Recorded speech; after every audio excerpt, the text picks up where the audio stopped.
police, did some time. Yep. Wow, that's like half the room. Yep.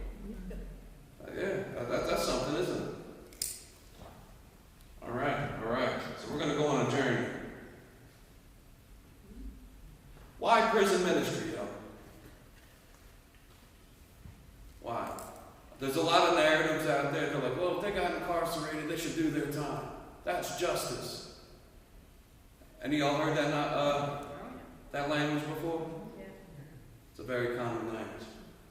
So, but it's interesting, why prison ministry, where I put on the slide, it says, the kingdom prepared for you since the creation of the world, for when I was in prison and you came to visit me. Who said that? Jesus. Jesus, right? I didn't come up with that one. All right? So Jesus' words tells us that in visiting the prisoner, one is visiting him, Christ, right? So Christians can learn to see those in prison in a different, surprising way because of Jesus. He revealed to us the heart of God, and this had involved himself being a prisoner, being shamed, tortured, and put through the worst category of punishment. That's a good reason to start prison ministry, I think. Or I got a couple slides, so we're going on a journey. But I talked about the ELCA prison and reentry resolution. Mr. Jones, Pastor Jones, if you may give everybody a copy. Yes. Is everybody familiar with this resolution that was passed at Synod Assembly? If not, we're going to get familiar with it. Sound good?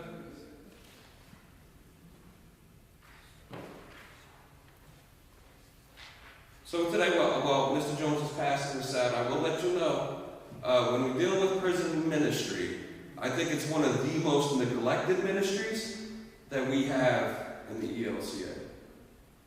That's a long, broad statement, I know. But I was up at church while talking about the same thing just the other day, so. But when we talk about mass incarceration, we talk about the rate of imprisonment in the United States. Did you know that it more than quadrupled in the last 4 decades? All right?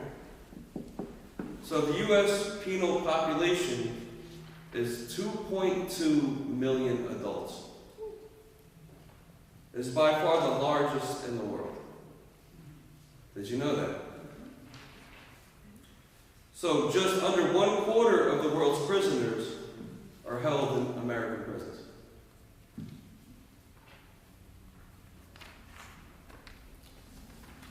So the U.S. rate of incarceration, with nearly 1 out of every 100 adults is in prison or in jail. 1 out of every 100.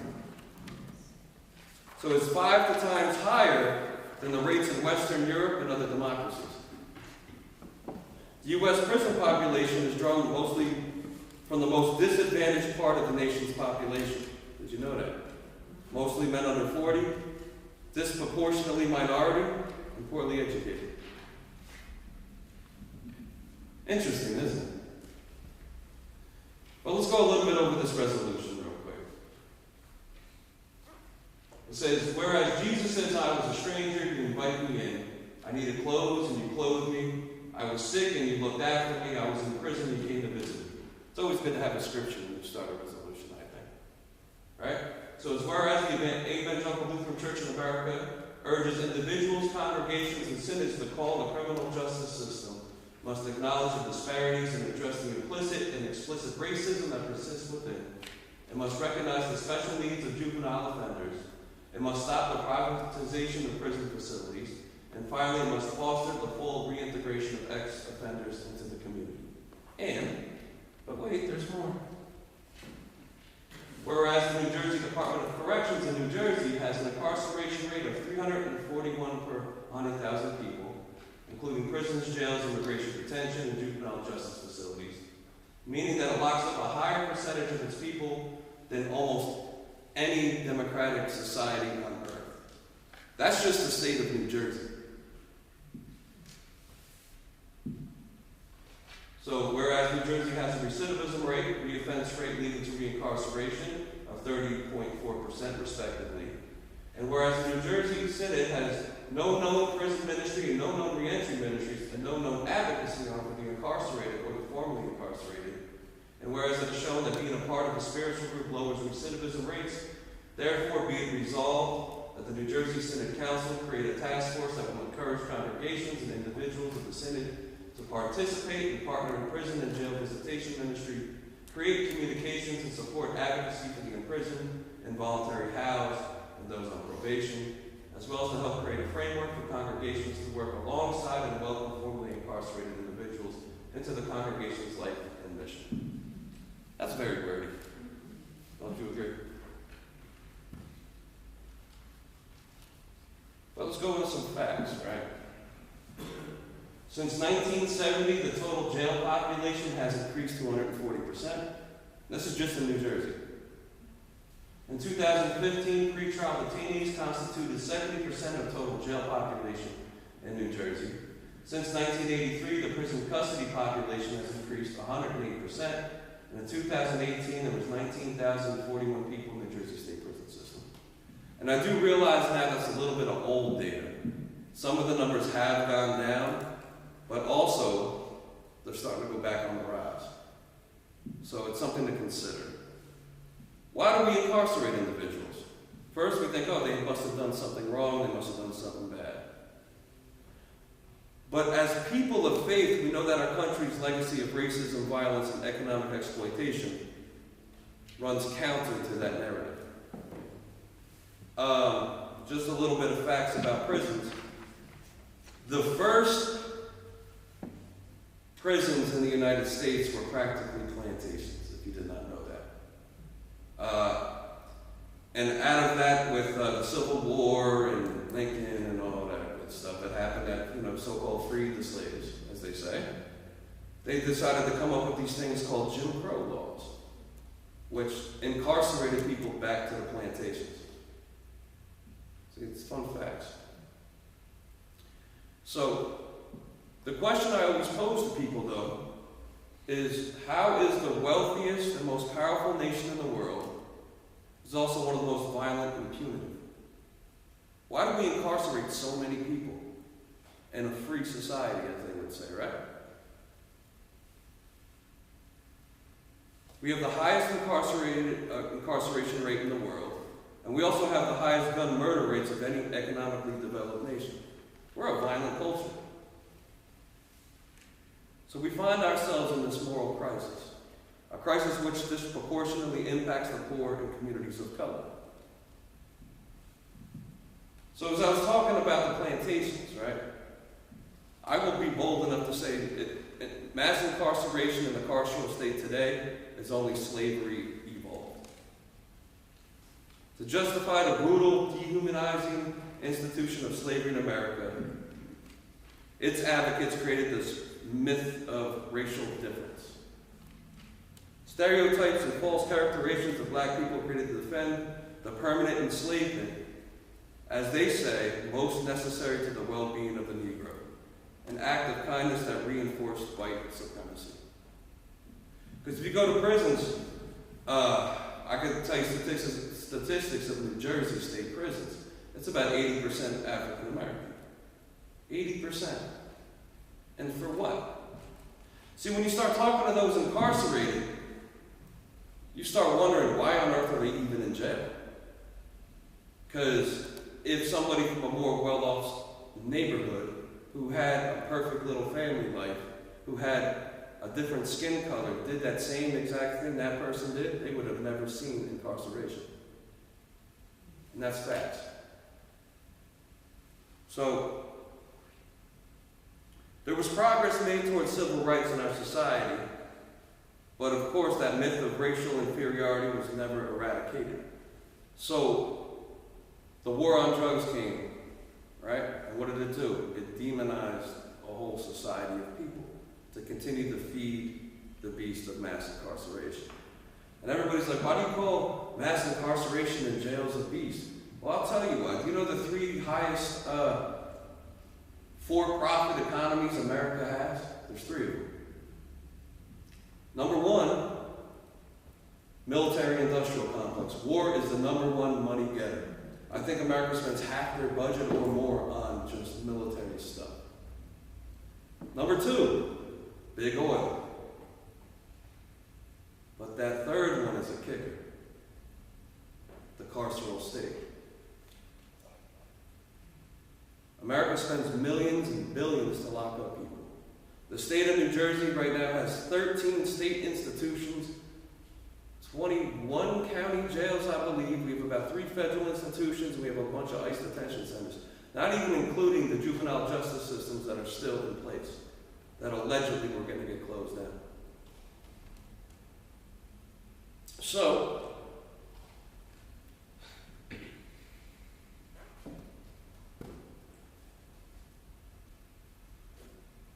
how many New Jersey residents are locked up and where? Half of the prison population is in state prisons. About a good quarter is locked up in the county jails. And federal prisons also includes ICE detention centers, just so you know. We talk about the federal arm. So you get a good, and we lock up youth also. There's a graph. If youth are too dangerous, we're going to incarcerate them.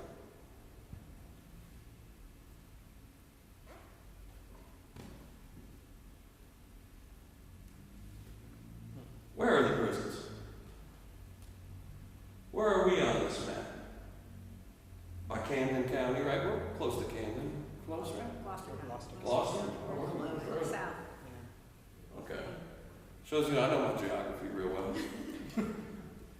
But we have a lot of prisons around, like Cumberland County.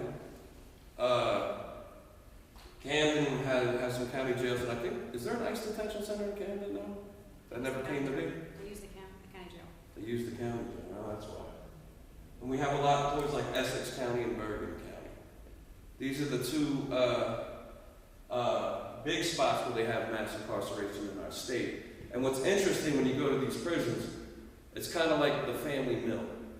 Everybody's uncle, brother, aunt works inside these institutions because the farmlands were repossessed by the state, or they had to sell their farmlands, or factory work has shut down. So now everybody gravitates for work to these giant prisons that house some of them house 8,000 to 10,000 people. Think about that.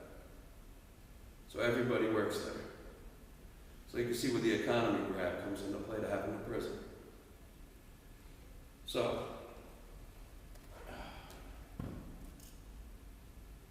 New Jersey's prison and jail incarceration rates, there's the little charts, and you can see it's starting to go down as we were talking about. During COVID, they released a lot of nonviolent offenders, so the prison population jumped way down.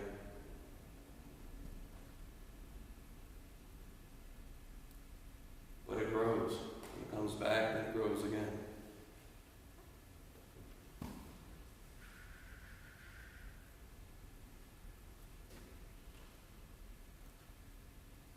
That's the racial statistics of New Jersey prisons. The question we need to ask ourselves as good Lutherans, or good people of faith, why? And trust me, I've heard these answers before. Some folks will be like, well, those people are just naturally badder than we are. And I've heard that in good Lutheran churches.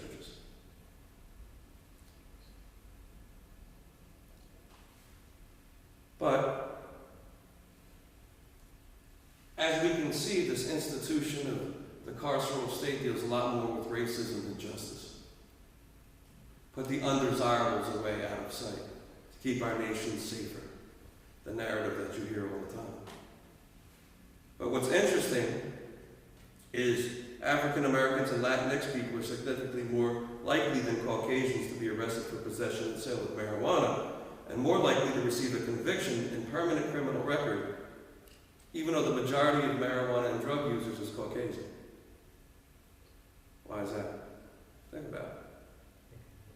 And even though they legalized marijuana in the good state of New Jersey, there's still people incarcerated for marijuana in the state of New Jersey. Isn't that funny? So, if almost 40% of prisoners are African American, and more than half of the people entering prison live below the poverty line, right? What does that mean for us as a just society? Because they're not playing the game our way, we just lock them up. Because they're not living how we want them to live, we're just going to lock them up. See, rather than investing in our communities and our citizens, we have chosen to criminalize the effects of poverty in America. We have removed opportunities for rehabilitation, and we replace them with longer and harsher sentences. And you have a lot of folks and good advocates that advocate for more just sentences. But coming to learn, just being around that state house in Trenton, it's all about money and politics. It's really never about the humanness of a person. So as a result of these policies, nearly 1 in 3 Americans have a criminal record that show up on a routine background check. Isn't that something? And you know, even though there was a lot of advocates that chose to ban the box. Ever heard of the movement to ban the box? We don't have to check if you have a criminal record on a job application. That's great to get your first step in, but they're still going to run your name. They're still going to find out what you did, and they're still not going to employ you. People with these kind of criminal records, even as teenagers, maybe they smoked a little pot, did a little graffiti or something, can never get certain loans and applications anymore. That affects them all the way through their life, which I like to call the mark of Cain. If you remember Cain in the Bible, Cain killed his brother Abel, right? Y'all remember Cain and Abel? I hope. Right. Y'all did read your Bible, right? All right. Pastor. It's been a long time. Got to dust it off the coffee table. But after Cain killed Abel, what happened? God marked Cain so that everybody who's seen him, everybody avoided, right? He had to live with this mark for the rest of his days. And that mark of Cain was somebody who has to suffer through this carceral state, has to live with for the rest of their life. Through employment, through work, through school, no matter what they do in life, that thing is, even on a car loan, that's going to pop up. So, let's go to the next slide. I think I talked about this stat before, but you'll see the incarceral rates, right? The United States is huge, of course. Right after that, if you look at New Jersey statistics, then you look at the rest of the world. Interesting, isn't it? For perspective purposes.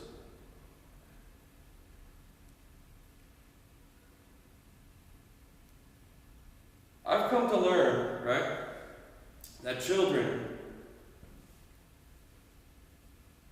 in our society, especially in the state of New Jersey, don't receive a fair share, right?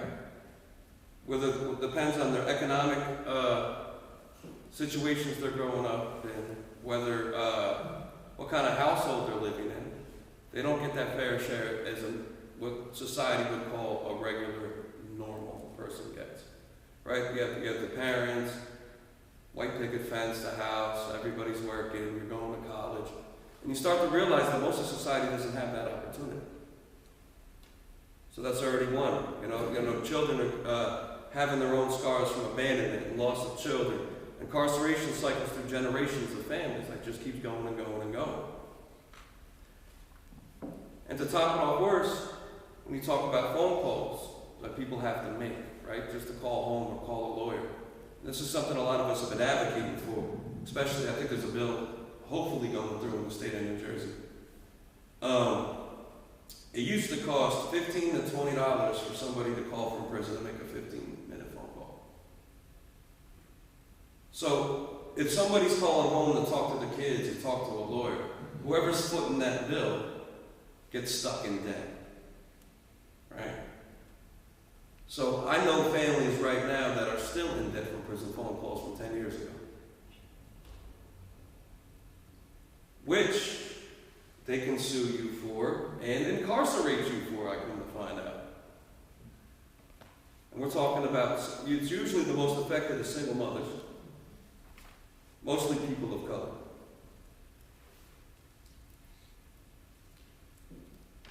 So making our criminal justice system fairer and more effective is a huge challenge for us, isn't it? We can't jail our way to a just society. And I'll tell you, our current system does not work. It's a broken system. It's a draconian system. But what we can do as a people who believe, what can we do as a people who believe in the dignity of life? I think we all do that. More than 650,000 men and women are released from prison each year. Think about this. Many are coming back to your city, to your town, and to your neighborhood.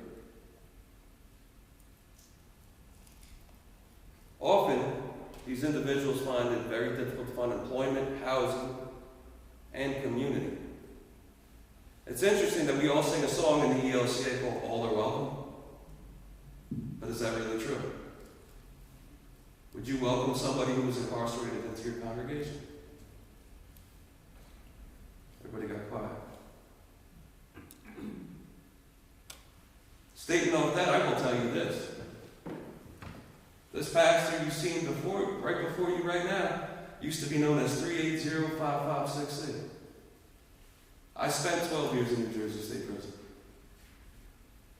You welcomed me. Maybe not after, but it's okay. But this gospel is supposed to be life-changing. And to come to, I'm always going to think this is my computer. There's some statistics I could send the pastor the email to send them out to anybody who needs them. I got a whole bunch of statistics about New Jersey, the prisons in New Jersey. How they force incarcerated people and their families, some of the most vulnerable members of society, to subsidize mass incarceration. That's an interesting article. Is the home ankle bracelet system. Well, what they do, instead of housing them in prison, they send them home on an ankle monitor, where they can't leave, can't work, can't do it. It's one of the most inhumane things to do. Because it puts a stress on the family. If only one person's working in that household, the other one's incarcerated, and you have kids, how is anything going to be done? 50% of people in New Jersey jails have not been convicted of a crime, meaning they're legally innocent. It's interesting that we have that phrase that you're innocent until proven guilty. In New Jersey, you're guilty before you're proven innocent. New Jersey releases roughly 109,588 men and 17,389 women from its prisons and jail each year. What is it doing to support those coming home? Absolutely nothing. The parole board in New Jersey is releasing 56% fewer people and holding 56% fewer hearings since the pandemic started. They're still not doing hearings. Some people get out, some they're not really letting go. So in New Jersey, black people in New Jersey are incarcerated at a rate 11.9 times higher than white people. It's New Jersey's choice to criminalize failure to appear, even for a traffic ticket. If you fail to appear in court, the cops will come looking for you and will incarcerate you. The cost of incarcerating older people is incredibly high, and the risk of reincarceration is incredibly low. But 11% of people in New Jersey's prisons are over the age of 55. Why is the state keeping so many older people locked up? There's a whole movement behind that right now to try to get compassionate release to folks that are incarcerated that shouldn't even be in there. They could barely walk. What are they going to do?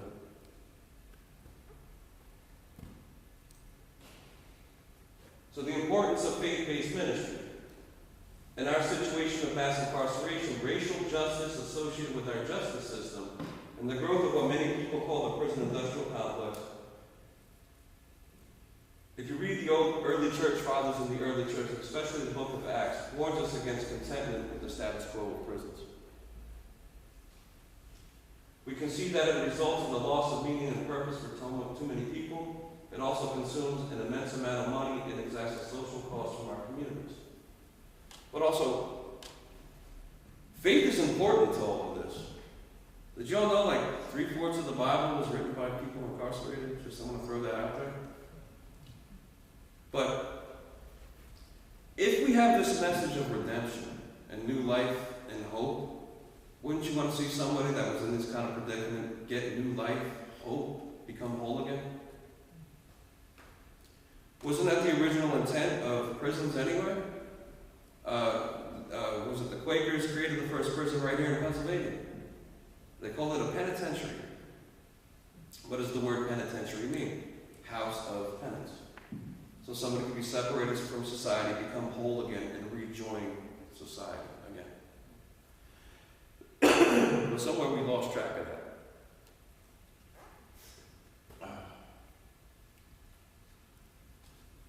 Jesus was explicit that he is the Messiah, was the fulfillment of Isaiah's vision to free the captives from prison and to release from the dungeon those who sit in darkness. Isaiah 42:7. That's not a metaphor, folks. We must remember those in prison as if we were also in prison. So, it's a good thing we have a nice Lutheran message, don't we? Right? The Lutheran message for prisoners is that God's love and grace are freely given to all people. Do we believe that? Including those in prison through Jesus Christ. So we have these powerful images of what? Resurrection, redemption, hope, and freedom. And for those incarcerated, that takes a special significance. That's what gravitated me to the Lutheran Church. It's the message, it's that acceptance and love that the Lutherans has offered me. So how do we enter prison? How do we get in and actually do the work? Did you know you don't have to be a pastor? You could be a lay leader in a congregation and go in and do worship services in a prison on Sundays if you talk to the chaplaincy department. You can go in and do Bible studies on a Thursday, Wednesday, or a Tuesday as lay people representing the church.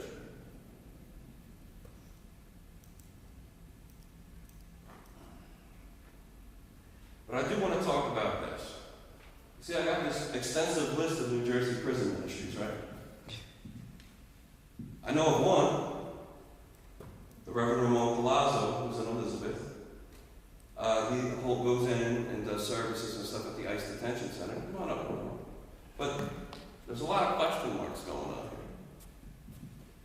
So I want to introduce you to a good colleague and brother, Reverend Ramon Callazo, and he's going to talk about his experiences of doing this kind of work. Thank you, Eric. I started when I was a baker, and I was doing internship at Newark, St. Stephen's Grace in Newark, New Jersey. I went to the vigils with the pastors that were were the ones training me.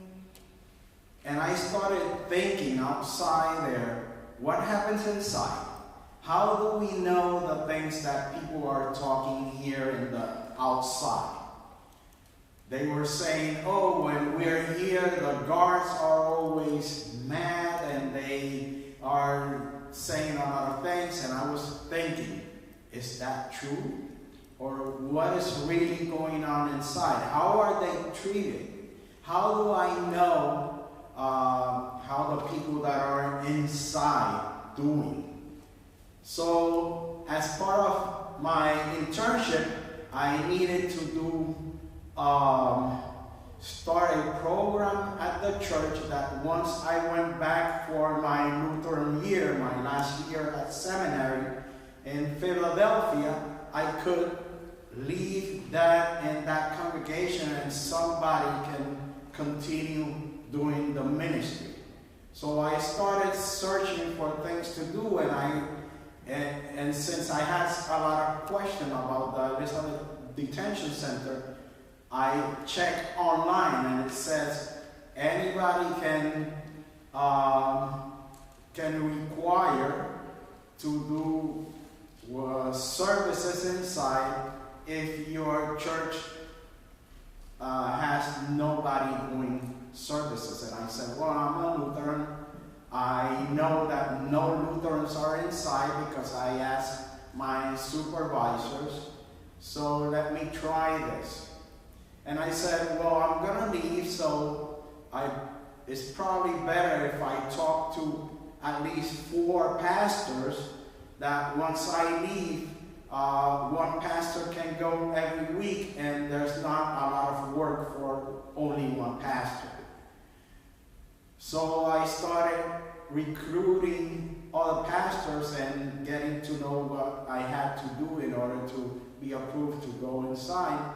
And I followed all the requirements. But then the pastors that said yes could not do it. They didn't do it, so I continue in the process. I had to go back to the seminary, and they still did not approve me. So once Bishop Riley called me to do mission development in Elizabeth, I said, now I'm in Elizabeth, now I can go and see what happens if I've been approved or not. And I communicated with them, and there was no answer. So the ecumenical people that were advocating for immigrants called me to do the introduction invocation in a demonstration in front of the detention center. And I said, well, they haven't told me that I've been approved or not. I don't care, because now they will never approve me. So before I pray, I said, I asked to do worship service inside here, and they haven't, after 2 years, they haven't approved me, or they haven't even communicated with me. A week later, they called me to go to training in order to go to do religious services. So it's 14 years later, and I'm still doing ministry inside the detention center. I don't work for Core Civic. I don't work for the Department of Correction. I don't work for Homeland Security. I work for God. And I'm doing God's work inside. Anybody can do it. Anybody can go to a detention center or prison and do ministry. What do I do inside? I do the same thing I do at the church. I baptize people. 2 weeks ago, I baptized a male from Nigeria. Next week, I'm baptizing 2 males, 2 Hispanic males. I do worship, I do Bible study, and then I said, I have to do something else. What can I do in order to take them and out from this situation for a while, and that they can be in contact with God and with how God works in the world? So I started a ministry of movies. I bring movies inside and that are related to God, any miracle or anything related to God. And that's what I do it inside. So this is the Elizabeth Detention Center is in 625 Evans Street. That's an industrial area, which it means that if you're going to visit your loved one, there's not a lot of transportation to take you there. Okay? When they come out, they also have the difficulty of going to wherever they have to go. Actually, there's a group that is that contact people in order to give them transportation. So it's in an area that nobody knows that is there. It was a warehouse, and it's used for detention for people, to warehouse people. There's a male that was inside. I know him. His name is Edafe Okporo, and he wrote a book called Bet 26. If you have the opportunity to read it, please read it. Memoir of an African man's asylum in the United States. And he talks about his life before coming to the United States and how his life was in danger because he's from the LGBTQ+ community, and they were going to kill him in Nigeria, and how he came here looking for asylum and thinking that he was going to be welcome and things were going to be different, and suddenly he is inside a detention center. Okay? You can read everything that he goes through. And why is it called Bet 26? Because you lose your name, your humanity, and they don't call you by your name. They call you by bet number. He writes it in his book.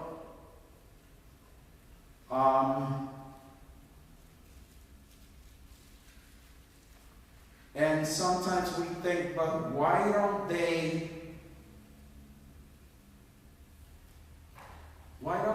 come with documents? Because for some of them, the law does not allow them to have the documents. They have to move quickly in order to save their lives. So any of you can do ministry inside a detention center or a jail. Thank you, Rev. Okay. All right. So proper steps you can take, as we talked about, you can contact the local jail, prison chaplaincy department, you can do a church service, Bible study, you can do advocacy, or you could be a support network. As I said, we have this great message of being welcome. Why don't we exploit that message? Exploit it for the gospel and for the grace of God. So many folks are looking just to have that network because, let's face it, a lot of folks, after they're spit out of a prison or a detention center, don't have the resources or even the family to begin. And without a good support network, I think it's only like 6 to 4% actually make it. Right? So that recidivism rate is so high. So for advocacy-wise, just to talk about what we've been up to, it's always fun. We did our phone advocacy, right, in the state of New Jersey, where we advocated the idea is to make telecommunications free for those incarcerated, so it's not a burden on their loved ones. Their loved ones had nothing to do with whatever reason that person's incarcerated, so they shouldn't bear the burden of it. And especially helps foster relationships with families, keep loved ones talking, take legal communication still going on. But what's interesting, because the Ombudsman's office, New Jersey has the Office of the Ombudsman. The Office of the Ombudsman is an outside entity from the prison system that is able to kind of be the watchdog to make sure everything goes in line. And you're like, well, why do they need a watchdog? That's a good question. It's a very good question, because I'm going to talk about that very soon. But come to find out, though, I'm a graduate of Princeton Theological Seminary, and we're talking about these phones, right? The chair of the Board of Trustees of Princeton Theological Seminary is a man named Michael Fish. Michael Fish is a very interesting character, because come to find out, he owns the phone companies for the prisons. Viapath, also known as Global Telelink, which made him one of the wealthiest prison profiteers in the United States. Yep. Princeton Seminary. Yep. So lo and behold, your good humble pastor from Trenton led a protest at Princeton Seminary, which currently, right now, I'm actually not allowed on their property as an alum. So it's kind of like the Wizard of Oz, right? You know, you go to this great Emerald City, but what do they tell you? Pay no attention to the man behind the curtain. So, not everything's just what it seems. I know. That blew your mind, didn't it? So, there's been a lot of abuse behind these walls. Down at Southwood State Prison, there was, for disciplinary reasons or whatever that was going on in the prison, they shut down all the water and blamed it on a water main break and try to convolute a whole story. Come to find out, because of that shutting off the water, the real issue was the officers were running an underground fight club, forcing prisoners to fight each other and gambling on it. Southwood State Prison, which is not far from here. Also down at Bayside State Prison, the officers took it upon themselves to do a mock crucifixion on somebody incarcerated, where they had them in fence and everything. Who could forget about Edmund McMahon, the only women's prison? All the abuse and rape going on to the women by the officers, where thankfully half of the prison was shut down. Half, I don't know why just half. But we were trying to get the whole women's prison, that whole system gone, because women should not be in those draconian conditions anyway. Come to find out, at another old prison site, they're going to rebuild a women's prison at the old Abercy Wagon in Bordentown. I have lots of articles and lots of links, but that's the end of that anyway. But this is important because the advocacy is important. If we all believe as Christians that everybody's created in the image of God, how do we actually live that out? Seriously. Is that by going to church on a Sunday morning and singing our hallelujahs, then going to go have a lunch afterwards and maybe catch a football game? Is that what the Christian life is all about? I know that's a hard question, but it's a real question. Is it, oh, that doesn't concern me, so why should I get involved? I don't know, somewhere I read, correct me if I'm wrong, that, about picking up this cross, denying ourselves, and following somebody. Who wrote that? That was Jesus. I didn't write that. So this act of self-denial for the other, for the neighbor, our Lutheran theology is engulfed in this helping the other. People have been otherized and marginalized, especially if you read Dietrich Bonhoeffer, you'll definitely twist the other. But as good Christians, what are we actually doing to help people? How are we living out and fulfilling Jesus' command to visit those in prison? That liberation that Jesus talks about, that everybody can be whole again. What are we doing? And I know it's not works righteousness. A lot of people are like, oh, you don't earn your way to heaven. This is just common humanity. This has nothing to do with that. It's bringing that kingdom from heaven down now. So I dedicate a lot of my time in this kind of advocacy with a plethora of other things that whatever Sarah has me do. But it's really some good questions to think about. Why are people incarcerated? Who incarcerates them? What's the reason behind it all? And these are the questions we need to continually ask ourselves. Because not everything's so black and white, no pun intended. Right? But there is a lot of racism and prejudice going on in the incarceration system and the reason how it's set up that way. So, would I consider myself a prison abolitionist? The way the system it is now? Absolutely I am. Because it doesn't work. Something different has to be that's more reformative, more holistic, to make people whole again. Those who are need to go away. So, thank you. Any questions I leave it to? Would have liked to have seen a slide on the incarceration rate versus level of education. Oh.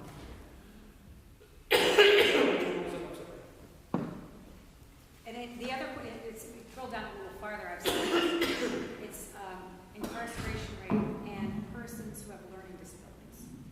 It's incredible the number of people who didn't do well in school because they learned some kind of learning disability that was never treated, never helped, and those people is sort of like that's the school to prison pipeline.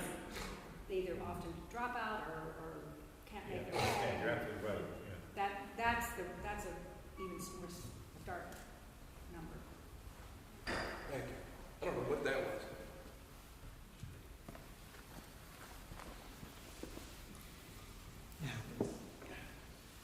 I asked for questions and You dust can't flew help. in my throat. Ooh.